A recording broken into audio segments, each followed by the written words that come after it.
Hello बच्चों, स्वागत है आपके अपने यूट्यूब चैनल बीजे एजुकेशन में। आज जेनेटिक्स का पार्ट 8 लास्ट पार्ट रहेगा आपका। और आप सभी को रक्षाबंधन की हार्दिक शुभकामनाएं। आज थोड़ी तबीयत कल से बेहतर है तो सोचा कि क्लास ले ली जाए। और यदि आपने अभी तक मेंबरशिप ज्वाइन नहीं की है तो 299 पर मंथ में आप मेंबरशिप ज्वाइन कर सकते हैं। ठीक है, इम्पोर्टेंट टॉपिक के detail notes, practice set, PDF और मॉडल पेपर आपको यहाँ मिलेंगे। और बायोलॉजी वाले स्टूडेंट ही इसे ज्वाइन कीजिएगा। ठीक है, तो शुरू करते हैं फिर आज की क्लास। आज की क्लास आपकी 215वां क्वेश्चन हमारा रह गया था, यहाँ से शुरू करेंगे। डीएनए के लगभग 6 युग्म के तीव्र क्रमीकरण विधि को किसने विकसित किया था? Method of rapid sequencing of DNA up to a length of around 100 base pair was developed by Sanger, Khorana, Maxam एवं गिलबर्ट, वॉटसन एवं क्रिक। तो इसका राइट आंसर है आपका ऑप्शन नंबर ए, सेंगर। ठीक है, फेडरिक सेंगर ने सर्वप्रथम अमीनो अम्ल के क्रमीकरण की विधि विकसित की। वह इसके बाद न्यूक्लियोटाइड के क्रमीकरण की। बाद में मैक्सम व गिलबर्ट ने इस विधि को रूपांतरित किया। Frederick Sanger developed the chain termination method for rapid DNA sequencing which enabled sequencing of polynucleotide chain. Next question है, निम्न में से कौन सा सैटेलाइट डीएनए है? Which of the following is a satellite DNA? DNA of repetitive genes, DNA of mRNA, DNA of lac operon या DNA of jumping gene? तो इसका राइट आंसर है option number A, DNA of repetitive genes. DNA अणु में उपस्थित छोटे छोटे खंडों जहां पर न्यूक्लियोटाइड्स का निश्चित क्रम सैकड़ों या हजारों बार होता है उसे पुनरावर्ती डीएनए कहते हैं। और इन पर उपस्थित कुछ क्रमों 11 से 60 क्षार युग्म यानी बेस पेयर को सैटेलाइट डीएनए कहते हैं। Satellite DNA consist of very large arrays of tandemly repeating non coding DNA sequences, repetitive genes spanning across centromeres and telomeres. Next question है आपका, सेट गुणसूत्र मानव जीनोम में होते हैं। Set chromosomes in human genome are 13, 14, 15, 13, 14, 15, 21 and 22, या फिर आपका है 11, 12, 13, 16 एंड 17, या फिर अब्सेंट होते हैं। तो इसका राइट आंसर है ऑप्शन नंबर बी, 13, 14, 15, 21 एंड 22। ऐसे गुणसूत्र जिनमें प्राथमिक संकीर्णन प्राइमरी कंस्ट्रिक्शन या सेंटोमियर के अतिरिक्त द्वितीयक संकीर्णन सेकेंडरी कंस्ट्रिक्शन जैसे सैटेलाइट कहते हैं होते हैं, सेट गुणसूत्र कहलाते हैं। मनुष्यों के जीनोम में विकल्पों में दिए गए गुणसूत्रों में से 13, 14, 15, 21 और 22 ऐसे गुणसूत्र होते हैं। Set chromosomes possesses a secondary constriction satellite region in human chromosomes 13, 14, 15, 21 and 22 are classified as set chromosomes. Next question है, जब एक वेक्टर वाहक के डीएनए अणु में बाहरी डीएनए का टुकड़ा भाग जोड़ा जाता है तब इसे कहते हैं? When a foreign DNA segment is inserted into DNA molecules of a vector it is called transposon, promoter, chimeric DNA या सटल वेक्टर। तो इसका राइट आंसर है आपका option number C, chimeric DNA. जब किसी वेक्टर जैसे प्लाज्मिड में किसी बाहरी या वांछित विदेशी डीएनए के खंड को जोड़ दिया जाता है तो इस पुनः संयोजक डीएनए अणु को काइमेरिक डीएनए या रिकॉम्बिनेंट डीएनए कहा जाता है। Recombinant DNA form by joining a vector molecules with a region with a foreign DNA segment is also referred to as a chimeric DNA. Next question है, Chlamydomonas के अधिकांश सूत्र streptomycin के प्रति संवेदी होते हैं। एक विशेष सूत्र को संवर्धन माध्यम में स्ट्रेप्टोमाइसिन की आवश्यकता होती है। स्ट्रेप्टोमाइसिन की यह निर्भरता उपयोग करती है। Most strains of Chlamydomonas are sensitive to streptomycin. A particular strain requires streptomycin in the culture medium.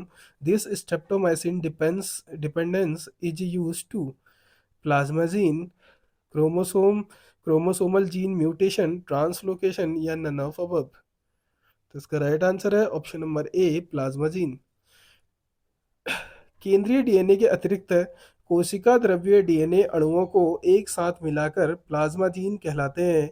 Antibiotic के प्रति जीवाणुओं की निर्भरता या संवेदनशीलता प्लाज्मिड पर निर्भर होती है, जो एक प्रकार के प्लाज्मा जीन ही है। एक्स्ट्रा न्यूक्लियर इनहेरिटेंस और cytoplasmic inheritance involving genes located in organelles like chloroplast और mitochondria is govern by plasma genes. Next question है, मनुष्यों की नस्ल के उन्नति के अध्ययन को कहते हैं? The study of genetic improvement of human race is called epigenesis, eugenics, craniology या एथनोलॉजी। तो इसका राइट आंसर है ऑप्शन नंबर बी, यूजेनिक्स। वंशानुगति के नियमों का उपयोग कर मानव जाति में सुधार करना ही यूजेनिक्स कहलाता है। यूजेनिक्स की व्याख्या फ्रांसिस गोल्टन ने किया था। Eugenics is defined as the scientific study of improving human population qualities through selective breeding and genetic control, a term popularised by Francis Galton. Next question है, डीएनए मरम्मत प्रक्रिया के दौरान कुछ पिरिमिडीन डाइमर हटाए जा सकते हैं। In DNA repair process some pyrimidine dimers can be removed by dark repair, photo reactivation, SOS repair or none of above. तो इसका राइट आंसर है option number B, photo reactivation. Prokaryotic तथा eukaryotic दोनों प्रकार की कोशिकाओं में कुछ ऐसे एंजाइम होते हैं जो डीएनए में होने वाले सामान्य क्षति को पुनः ठीक कर देते हैं। इस प्रक्रिया को डीएनए मरम्मत कहते हैं। जब डीएनए अणु पर पराबैंगनी किरणों का प्रभाव पड़ता है तो इसमें उपस्थित दो थाइमीन के अणु आपस में जुड़कर थाइमीन डाइमर बना लेते हैं। जब ऐसे अणु को पुनः दृश्य प्रकाश के नीले तरंगदैर्ध्य विकिरण से उत्तेजित करते हैं तो ये डाइमर पुनः अलग अलग हो जाते हैं। यह प्रक्रिया प्रकाशिक पुनः सक्रियण यानी फोटो रीएक्टिवेशन कहलाती है। Photo reactivation is a light dependent DNA repair mechanism that directly cleaves UV induced pyrimidine dimers using photolase enzymes activated by visible light। Next question है, वॉटसन एवं क्रिक डीएनए मॉडल है। Watson and Crick model of DNA is A type है, B type है, C type है या फिर Z type है। तो इसका राइट आंसर है option number B, B type है। वॉटसन एवं क्रिक द्वारा डीएनए की रचना के बारे में प्रस्तुत मॉडल बी टाइप है। इसे दक्षिणावर्त डीएनए, राइट हैंडेड डीएनए भी कहते हैं। इसमें डीएनए अणु की दोनों श्रृंखलाएं एक अक्ष के चारों ओर दक्षिणावर्त क्लॉकवाइज कुंडलित अवस्था में रहती है। यह डीएनए सभी जीवों में पाया जाता है। यह सामान्यतः डीएनए है। इसका व्यास 20 एंगस्ट्रम होता है तथा प्रत्येक घुमाव में 10 नाइट्रोजन क्षारक नाइट्रोजन बेस होते हैं। ध्यातव्य है कि डीएनए कोशिका के समस्त कार्यों का नियंत्रक है तथा जीवों के गुणों की पीढ़ी दर पीढ़ी स्थानांतरण इसी के द्वारा संपन्न होता है। The classic double helix model proposed by Watson and Crick corresponds to the B form of DNA which is right-handed helix। Next question है, डीएनए की आरएनए से कॉपी बनाने के लिए उत्तरदायी एंजाइम है। The enzyme responsible for copying DNA from RNA is called DNA polymerase first, DNA polymerase third, DNA gyrase या reverse transcriptase. तो इसका राइट आंसर है option number D, reverse transcriptase. ठीक है, इंपोर्टेंट क्वेश्चन है। रेट्रोवायरस जैसे जीवों में आरएनए टेम्पलेट का उपयोग करके कॉम्प्लीमेंट्री डीएनए यानी सीडीएनए संश्लेषण करने वाले एंजाइम को ही हम रिवर्स ट्रांसक्रिप्टेज कहते हैं। ठीक है, reverse transcriptase is the specialised enzyme used to transcribe single stranded RNA into complementary DNA यानी सीडीएनए। नेक्स्ट क्वेश्चन है, रेप्लिकेशन प्रक्रिया में ओकाजाकी खंडों को आपस में जोड़ने का कार्य कौन करता है? In replication the Okazaki segments are joined together by DNA polymerase, endonuclease, exonuclease या डीएनए लाइगेज। ये भी आपके सिलेबस से रिलेटेड है, तो इसका राइट आंसर है option number D, DNA ligase. DNA ligase enzyme विभिन्न न्यूक्लियोटाइड्स को आपस में जोड़ने में सहायक है। ओकाजाकी खंड डीएनए के द्विगुणन प्रक्रिया में बनने वाले डॉक्सी न्यूक्लियोटाइड्स के छोटे छोटे खंड होते हैं जो पैतृक डीएनए अणु के 3' से 5' सूत्र की तरफ बनता है। चूंकि यह उल्टी दिशा में बनता है अतः यह छोटे छोटे खंडों के रूप में बनता है। बाद में इनको आपस में जोड़ा जाता है। DNA ligase is the enzyme responsible for sealing nicks and joining Okazaki fragments together on the lagging strand during DNA replication. Next question है, क्रोमोसोम के टूटे हुए सिरे उसी प्रकार व्यवहार करते हैं जैसा कि ये चिपचिपे स्टिकी होते हैं। निम्न प्रक्रिया में broken ends of a chromosome behaves as if they are sticky in case of translocation, duplication, inversion या फिर डिलीशन। तो इसका राइट आंसर है option number A, translocation. Translocation एक प्रकार का अंतर गुणसूत्रीय उत्परिवर्तन है जिसमें गुणसूत्र के कई खंड हो जाते हैं जो फिर से आपस में जुड़ते हैं। अलग होने पर एक सूत्री समजात रिवर्ट स्टिकी सिरे कहलाते हैं। ये इसी सिरे से जुड़ते हैं। Translocation involves the interchange of chromosome segments between non homologous chromosomes, leaving broken ends temporary reactive और स्टिकी। नेक्स्ट क्वेश्चन है, लैक ओपेरॉन उदाहरण है। The lac operon is an example of arabinose operon, inducible operon, repressible operon या overlapping genes. तो इसका right answer है option number B, inducible operon. Lac operon एक inducible operon का उदाहरण होता है। लैक ओपेरॉन में लैक्टोज प्रेरक इंड्यूसर की तरह कार्य करता है। एलोलैक्टोज लैक ओपेरॉन का वास्तविक प्रेरक होता है। The lac operon is a classic example of an inducible operon which is normally turned off unless an inducer like lactose and allolactose is present. Next question है, इकोलाई का जेनेटिक कोड किसके समान नहीं होता? The E coli genetic code is not similar to human genetic code, genetic code of birds, mitochondrial genetic code या algal genetic code. तो इसका right answer है option number C, mitochondrial genetic code. Genetic code का एक प्रमुख लक्षण यह है कि यह सार्वत्रिक यूनिवर्सल होता है, अर्थात निम्न श्रेणी के प्रोकैरियोटिक जीवों से लेकर उच्च श्रेणी के जंतुओं तक एक कोडोन समान अमीनो अम्ल के लिए कोड करता है, परंतु माइटोकॉन्ड्रिया में उपस्थित कुछ कोडोन अलग अमीनो अम्लों के लिए कोड करते हैं। ये इस सार्वत्रिक नियम का अपवाद, एक्सेप्शन होते हैं। While the genetic code is nearly universal across most organisms, mitochondrial DNA exhibits distinct codon assignments that deviate from the standard universal code. Next question है, जीवाणुओं व माइटोकॉन्ड्रिया के वृत्तीय डीएनए अणु किस एंजाइम द्वारा खुलते हैं?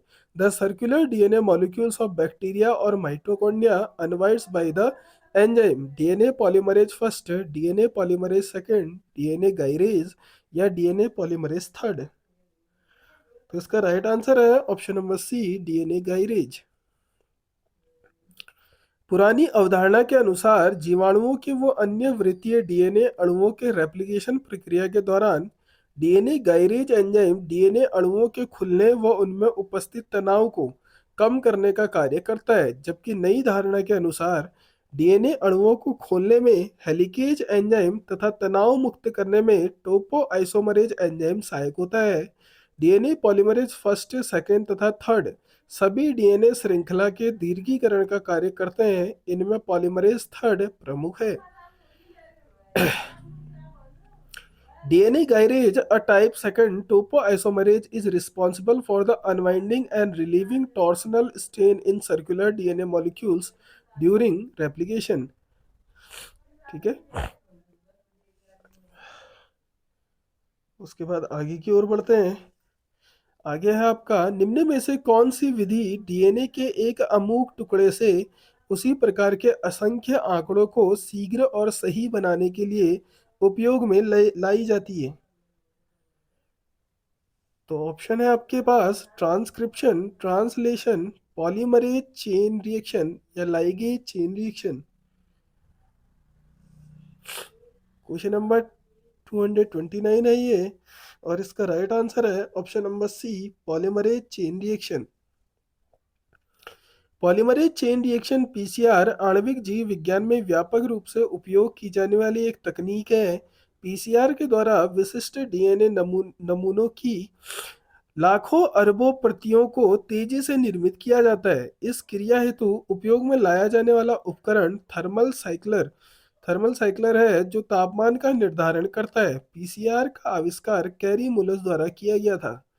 Polymerase chain reaction is a powerful molecular technique used to amplify small segments of DNA into millions or billions of copies rapidly. Next question है, पॉलीमरेज चेन अभिक्रिया की खोज किसने की थी? अभी हमने बताया है किसने की थी, तो इसका राइट आंसर है option number C, Kary Mullis के द्वारा। पॉलीमरेज चेन रिएक्शन तकनीक की खोज वर्ष 1983 में अमेरिकी जैव रसायनज्ञ कैरी मुलर द्वारा की गई थी, जिसके लिए उन्हें 1993 में नोबेल पुरस्कार से सम्मानित किया गया था। नेक्स्ट क्वेश्चन है, पॉलीमरेज चेन रिएक्शन किससे संबंधित है? Polymerase chain reaction is concerned with DNA amplification, DNA repairing, DNA replication, more than one of above या नन ऑफ अबव। सॉरी, ठीक है। इसका राइट आंसर है आपका option number A, DNA amplification. Polymerase chain reaction PCR DNA के एक विशिष्ट खंड को लाखों से अरबों प्रतियों तेजी से उत्पादन प्रवर्धित डीएनए प्रवर्धन, डीएनए एम्प्लीफिकेशन करने की एक तकनीक है। PCR is a laboratory technique used to rapidly amplify a specific DNA segment, producing millions और billions of copies. Next question है आपका, निम्नलिखित में से किस प्रकार के पीसीआर का उपयोग प्रवर्धित डीएनए के प्रमाणीकरण के लिए किया जाता है? Which of the following types of PCR is used for quantification of amplitude DNA? RT PCR, Q RT PCR, long PCR, more than one of above या नन ऑफ अबव। इसका राइट आंसर है आपका option number B, Q RT PCR. Q R T P C R है आपका quantitative reverse transcriptation polymerase chain reaction का उपयोग प्रवर्धित DNA amplitude DNA के प्रमाणीकरण के लिए किया जाता है। क्यू आर टी पीसीआर प्रक्रिया के प्रत्येक चक्र के दौरान उत्पन्न उत्पादों का विश्वसनीय पता लगाने और माप करने में सक्षम बनाता है।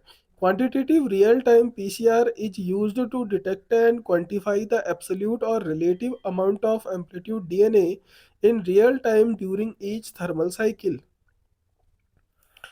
नेक्स्ट क्वेश्चन है, एक प्लाज्मिड जो होस्ट के क्रोमोसोम से जुड़ जाता है और उसके साथ ही अनुलेखन करता है कहलाता है? A plasmid which becomes integrated into host chromosome and replicates simultaneously is called mesosome, episome, centrosome या पॉलीसोम। तो इसका राइट आंसर है ऑप्शन नंबर बी, एपिसोम। बाह्य केंद्रकीय डीएनए या बाह्य गुणसूत्रीय डीएनए अणु प्लाज्मिड कहलाते हैं। ये मुख्यतः जीवाणुओं में पाए जाते हैं। इनमें स्वद विगुणन यानी सेल्फ डुप्लीकेशन की क्षमता भी होती है। प्लाज्मिड विभिन्न प्रकार के होते हैं, जैसे एफ प्लाज्मिड, ये जीवाणुओं में जनन से संबंधित होते हैं। ऐसे एफ प्लाज्मिड जो इसके गुणसूत्र से जुड़ जाते हैं तथा उसके साथ द्विगुणित या रेप्लिकेशन करते हैं, एपिसोम कहलाते हैं। An episome is a genetic element such as certain plasmids that can exist either autonomously in the cytoplasm or integrate into the host cell's chromosome. Next question है, कौन सा आनुवंशिक आंतरिक सूक्ष्मजीवी मानव इंसुलिन उत्पादन में प्रयुक्त किया जाता है? Which genetically engineered microbe used in production of human insulin? Bacillus thuringiensis, Rhizobium meliloti, Escherichia coli या फिर शूडोमोनास पुटिडा। तो इसका राइट आंसर है option number C, Escherichia coli. Escherichia coli तथा सैक्रोमाइसिस सेरेवेसी जीवाणुओं का उपयोग आनुवंशिक अभियांत्रिकी में मानव इंसुलिन के उत्पादन में होस्ट के रूप में किया जाता है। इसके प्लाज्मिड में पैनक्रियाज की बीटा सेल्स की इंसुलिन संश्लेषित करने वाले जीन को जीन अभियांत्रिकी द्वारा पहुंचाया जाता है तथा इस प्रकार जैव प्रवर्धित जीवाणु तैयार होता है जो मानव इंसुलिन का उत्पादन करता है। Escherichia coli is widely used as a host microbe in recombinant DNA technology for the commercial production of human insulin. Next question है, दो उत्परिवर्तन समान कार्यात्मक इकाइयों पर या भिन्न कार्यात्मक इकाइयों पर स्थित हैं, यह किस प्रक्रिया द्वारा प्रमाणित होता है? Whether two mutations are located in the same functional unit or different functional unit confirmed by complementation test, test cross, reciprocal cross या बैक क्रॉस। तो इसका राइट आंसर है option number A, complementation test. सहपूरिता परीक्षण द्वारा दो विभिन्न non allylic jeans के परस्पर संबंध का परीक्षण होता है। इस परीक्षण द्वारा यह पता लगता है कि उत्पन्न होने वाले उत्परिवर्तन एक ही कार्यात्मक इकाई पर है, यह विभिन्न कार्यात्मक इकाई पर। A complementation test, cis trans test, is used in genetics to determine whether two mutations associated with the same phenotype occur in the same gene or in different gene। Next question है, गेहूं Triticum वल्गेरर is, जो आपकी Triticum वल्गेरम है उसकी genomic स्थिति क्या है? The genomic status of bread wheat Triticum vulgare is diploid, tetraploid, hexaploid या ऑक्टाप्लॉयड। ये प्रश्न बनता है, इसका राइट आंसर है option number C, hexaploid. Triticum vulgare एवं ट्राइटिकम एस्टाइवम गेहूं की प्रजाति है, इनकी जीनोमिक स्थिति षट गुणित यानी हेक्साप्लॉयड होती है। 2n equal to six X equal to 42। Next question है आपका, पराबैंगनिक उत्परिवर्तन मुख्य रूप से उत्पन्न होते हैं। UV mutagens is primarily caused by hydroxyl amine dimerization, polymerization या डी पॉलीमराइजेशन। तो इसका राइट आंसर है ऑप्शन नंबर बी, डाइमराइजेशन। पराबैंगनिक किरणें यूवी रेज आयनीकरण रहित किरणें हैं जो डीएनए अणु में थाइमिडीन, एक न्यूक्लियोटाइड के डाइमर बना देती है और उत्परिवर्तन उत्पन्न कर देती है। इससे डीएनए अणु में असामान्य झुकाव हो जाता है। Ultraviolet radiation induces mutagens primarily by promoting the dimerization formation of pyrimidine dimers of adjacent thymine bases on DNA strand। Next question है, निम्न में कौन सा हाइड्रोजन आयन ग्राही है? Which amongst the following is a hydrogen ion acceptor? NAD, GMN, ferredoxin या ATP. तो इसका राइट आंसर है ऑप्शन नंबर ए, एनएडी। अब एनएडी क्या होता है? Nicotinamide adenine dinucleotide NAD act as a crucial coenzyme and hydrogen ion acceptor, becoming reduced during cellular respiration and metabolic pathways। Next question है, बहुगुणिता के प्रकार होते हैं। Kinds of polyploids are autopolyploids, allopolyploids, autoallopolyploids या all of the above. तो इसका right answer है ऑल ऑफ द अबव। सूत्र युग्मक जाति के उद्भवन का कारण बहुगुणिता पॉलीप्लॉइडी है। इसके द्वारा एक नई प्रजाति का विकास होता है। बहुगुण एक ऐसी प्रक्रिया है जिसमें गुणसूत्रों की संख्या का दोहरीकरण होता है। यह तीन प्रकार की होती है। स्व बहुगुणिता ऑटो पॉलीप्लॉइड्स, यहाँ एक ही जाति के गुणसूत्र द्वारा गुणसूत्र की संख्या में वृद्धि होती है। पर बहुगुणिता एलो पॉलीप्लॉइड्स, यहाँ दो विभिन्न जातियों के गुणसूत्र आपस में मिलकर गुणसूत्र के दो से अधिक सेट बनाते हैं। फिर आपका स्व पर बहुगुणिता ऑटो एलो पॉलीप्लॉइड्स, यहाँ पर एक जाति के गुणसूत्र द्विगुणित से अधिक होते हैं तथा दूसरी जाति के द्विगुणित होते हैं। Polyploidy is categorized into autopolyploidy, allopolyploidy and auto allopolyploidy based on the origin of the chromosome sets. Next question है, सूत्र युग्मक जाति के उद्भवन का कारण है। Synaptic speciation occurs due to polyploidy, aneuploidy, isolation या नन ऑफ अबव। तो इसका राइट आंसर है ऑप्शन नंबर ए, पॉलीप्लॉइडी। सूत्र युग्मक जातियों का उद्भवन मुख्य रूप से बहुगुणिता पॉलीप्लॉइडी के परिणाम स्वरूप होता है। Speciation through polyploidy involves rapid genomic changes leading to reproductive isolation and new species formation. Next question है क्वेश्चन नंबर 241। जब मेंडल ने एक शुद्ध युग्मकीय श्वेत पुष्प वाले मटर के पौधे का संकरण शुद्ध युग्मकीय लाल पुष्प वाले पौधे से कराया तो प्रथम पीढ़ी F1 जनरेशन में उत्पन्न संकरित थे। When Mendel crossed a pure line whited flowered pea with that of a pure line red flowered pea strain, the first generation hybrids were all white flowered, all red flowered, both red and white flowered या all pink flowered? तो इसका right answer है option number B, all red flowered. लाल पुष्प वाले पौधे श्वेत पुष्प वाले पौधों के ऊपर प्रभावी डोमिनेंट होता है। जब एक शुद्ध युग्मजीय प्रभावी तथा शुद्ध युग्मजीय अप्रभावी लक्षणों वाले पौधों के बीच संकरण होता है तो प्रथम पीढ़ी F1 में केवल प्रभावी लक्षण वाले पौधे उत्पन्न होते हैं। इसे मेंडल ने प्रभाविता का नियम कहा था। ठीक है। According to Mendel law of dominance, crossing homozygous dominant red and homozygous recessive white parents result in F1 progeny exhibiting exclusively the dominant phenotype all red flowered. Next question है, इनमें से कौन सी मेंडेलियन बीमारी नहीं है? Which of these is not a Mendelian disorder? Haemophilia, cystic fibrosis, cri du chat syndrome या sickle cell anaemia? उसका राइट आंसर है option number C, cri du chat syndrome. दिए गए विकल्पों में हीमोफीलिया, सिस्टिक फाइब्रोसिस तथा सिकल कोशिका अरक्तता मेंडेलियन बीमारी है, जबकि क्राइडू चैट सिंड्रोम मेंडेलियन बीमारी नहीं है। क्राइडू चैट सिंड्रोम क्रोमोसोम की संख्या में कमी या विलोपन के कारण होता है। इसमें पांचवी जोड़ी क्रोमोसोम की छोटी भुजा का विलोपन यानी डिलीशन होता है। बाल्यावस्था में यह बच्चे बिल्ली की तरह म्याऊं की आवाज निकालते हैं। Cry-do chat syndrome is a chromosomal aberration, deletion on chromosome's fifth, rather than a single gene Mendelian disorder like hemophilia or cystic fibrosis.